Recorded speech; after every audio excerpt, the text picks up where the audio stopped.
So ಆ difference ಎಷ್ಟು ಚೆನ್ನಾಗಿ ಗೊತ್ತಾಯಿತು ಅಂತ ಅಂದರೆ, ಸೊ ಗ್ರೀನ್ ಟೀ ಕುಡಿದಾಗ ನನಗೆ ಇರೋ ಗ್ಯಾಸ್ಟ್ರಿಕ್ ಹಾಗೇ ಇರ್ತಾಯಿತ್ತು. ಅದೇ ಅಫ್ರೆಶ್ ಕುಡಿದಾಗ ನನಗೆ ಗ್ಯಾಸ್ಟ್ರಿಕ್ 8ರಿಂದ 10 ದಿನದಲ್ಲಿ ನಾರ್ಮಲ್ ಬಂತು. ಹುಳಿ ತೇಗು ಹೊಡಿಯೋದು ನನಗೆ ಊಟ ತಿಂಡಿಗಳು ಮಾಡಿದ್ರೆ ಡೈಜೆಷನ್ನೇ ಇನ್ನೂ ಆಗಿಲ್ವೇನೋ ಅನ್ನೋ ಫೀಲ್ ಕೊಡೋದು.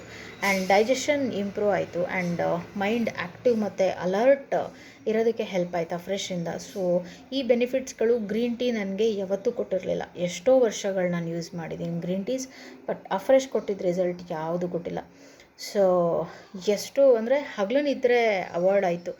ಬೇಕಾದರೆ ಚೆಕ್ ಮಾಡಿ, ಬೆಳಗ್ಗೆ ತಿಂಡಿ ತಿನ್ನೋಕ್ಕೆ ಮುಂಚೆ ನಾವು ಎಷ್ಟು ಆ್ಯಕ್ಟಿವ್ ಆಗಿರ್ತೀವಿ, ತಿಂಡಿ ತಿಂದಾದಮೇಲೆ ನಮಗೆ ಅಷ್ಟೊಂದು ಆ್ಯಕ್ಟಿವ್ನೆಸ್ ಇರೋದೇ ಇಲ್ಲ. ಕರೆಕ್ಟಾ? ಸಿಕ್ಕಾಪಟ್ಟೆ ಸೋಂಬೇರಿತನ ಬರುತ್ತೆ, ಏನೋ ಒಂಥರ ಲೆಥಾರ್ಜಿಕ್ ಫೀಲ್ ಮಾಡ್ತೀವಿ. ಸೊ ಆ ಫೀಲೆಲ್ಲ ಇರಲ್ಲ ಅಫ್ರೆಶ್ನ ಯೂಸ್ ಮಾಡೋದ್ರಿಂದ. ಸೊ ಗ್ರೀನ್ ಟೀಗೂ ಅಫ್ರೆಶ್ಗೂ ಇದೇ ಡಿಫ್ರೆನ್ಸ್. ತುಂಬ ಜನ ಗ್ರೀನ್ ಟೀ ಅಫ್ರೆಶ್ ಕೊಡ್ತಿದ್ದಂಗೆ ಗ್ರೀನ್ ಟೀನಾ ಇದು ಗೊತ್ತು ಬಿಡಿ ನಮಗೆ ಅಂತ ಹೇಳ್ತಾರೆ. But afresh is not only green tea. So ಸಖತ್ತು ಹೆಲ್ತ್ ಬೆನಿಫಿಟ್ಸ್ ಕೂಡ ಇದೆ. ಸೊ ಇದ್ರದ್ದು ಸ್ಯಾಂಪ್ಲಿಂಗ್ ಎಲ್ಲ ನನ್ನ ಹೆಲ್ತ್ ಸೆಂಟರಲ್ಲಿ ಸಿಗುತ್ತೆ. So kindly visit for more information and more health benefits.